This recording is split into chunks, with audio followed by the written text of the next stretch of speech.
মুহররম মাসে বিয়ে করলে করা যাবে কিনা, কোনো সওয়াব আছে কিনা, আরবি কোন মাসে বিয়ে করলে সওয়াব?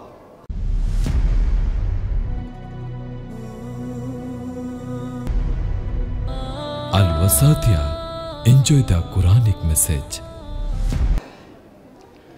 একটা প্রশ্ন আসছে দারুণ, কি মুহররম মাসে বিয়ে করলে করা যাবে কিনা, কোনো সওয়াব আছে কিনা, আরবি কোন মাসে বিয়ে করলে সওয়াব? আমাদের দেশে বিয়েই করে না মুহররম মাসে।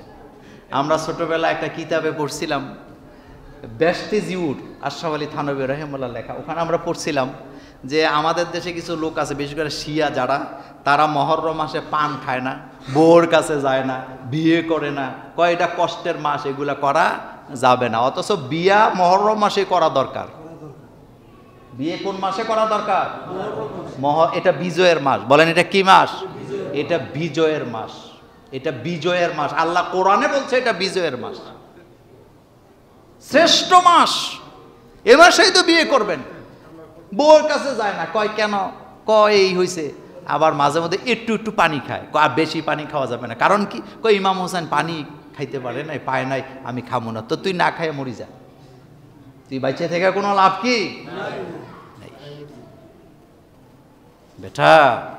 ইসলামে হাজার হাজার ঘটনা আছে। তো যাই হোক, এই মাসে পান খাওয়া যাবে না, মেহেদি দেওয়া যাবে না, সুরমা দেওয়া যাবে না, তারপরে কি বিয়ে করা যাবে না। এগুলো সব হলো কুসংস্কার, এগুলোর সাথে ইসলামের কোনো সম্পর্ক।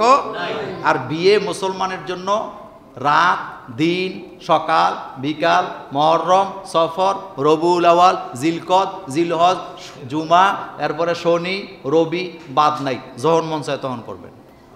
কারণ প্রত্যেকটা সময়কে বানাইছে কে? রাসূল বলছেন তোমরা সময়কে গালি দিও না। আর আমরা ইসলাম ধর্মের ভিতরে অলক্ষণ বলতে কোনো শব্দ কি নাই। অল কাদরি খাইরিহি ওয়াশাররিহি মিনাল্লাহি তাআলা। আমাদের জীবনে ভালো হোক মন্দ হোক, সবটা আসে কার পক্ষ থেকে? সুতরাং যে কোনো মাসে, যে কোনো সময়, যে কোনো দিন বিয়ে করা যায়। হিন্দু ধর্মের এরা যায় না। হিন্দু ধর্মের মধ্যে বিয়ে হওয়া বড় কঠিন, ডেট মিলতে হইব, কুণ্ডলী মিলায়। কি মিলায় শুনছেন না আপনারা? কুণ্ডলী মিলায়, দিন তারিখ। তাদের যে কত সমস্যা, তাদের যে কত সমস্যা। দিন তারিখ না মিললে বিয়ে অমঙ্গল হবে। এগুলির বিরুদ্ধে রবি ঠাকুর অনেক কথাবার্তা বলে গেছে। হিন্দু ধর্মের ভিতরে আগে তালাক ছিল না, এবং এই ধর্মের ভিতরে একটা জঘন্য কাজ ছিল কি জানেন? স্বামী মারা গেলে স্ত্রীকে জীবিত, কথা আসতে কোন কেন শুনছেন তো?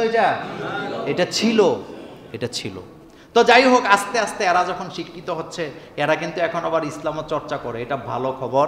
এবং আশ্চর্য হবেন, বর্তমানে হিন্দু ধর্মের যারা ধর্মযাজক আছে, যারা হিন্দু ধর্ম কি করে প্রচার করে, তারা ম্যাক্সিমাম দেখছি ইসলামের কথা বলে। যেমন কয়দিন আগে দেখলাম, আমরা জুমার নামাজে আসি, আমাদের নামাজ 5 ওয়াক্ত, এটা নিয়ে খুব দারুণভাবে ব্যাখ্যা দিচ্ছেন যে মুসলমানেরা যেভাবে ধর্ম কর্ম করে, আসলে তাদের মধ্যে এটা কি নাই, এজন্য তারা আফসোস করেছিলেন। তো যাই হোক, আমি মূলত বললাম মুহররম মাসে বিয়ে করার মধ্যে কোনো গুনাহ কি নাই, বরং এটা বিজয়ের মাস, বিয়ে করেন, আল্লাহ আরও বেশি সওয়াব দিবে।